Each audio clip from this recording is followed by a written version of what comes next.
Mga iyak, tawa at talento, mga alaalang hindi malilimutan ng nag-iisang superstar, Nora Aunor.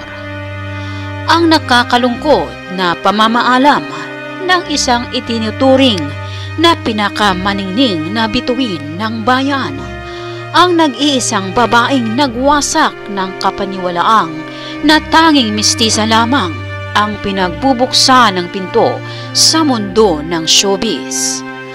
Ang matagal na pagrerena niya sa linya ng pagganap at ng mundo ng showbiz. Siya rin ang nag-iisang superstar na hindi mapapantayan at hinirang ng national artist. Nagulat at nalungkot hindi lamang ang industriya ng showbiz, pati rin ang mga taong humahanga mula noon hanggang ngayon. Pinawian ng buhay dahil sa komplikasyon ng puso at baga na siya umanong nagbigay hirap ng paghinga, na siya ring dahilan kung bakit nakadepende lang ito ng oxygen ng mahabang panahon.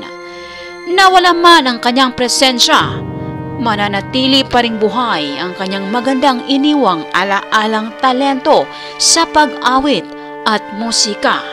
Ang nag-iisang superstar, Nora Aunor.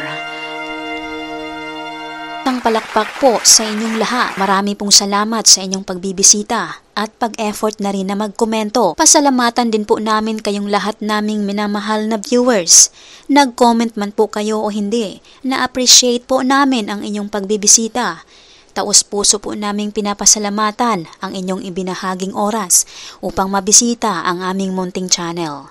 Saan man po kayo naroroon, mag-ingat po kayo lagi. Malakasang palakpak po sa inyong lahat. God bless us po at maraming salamat.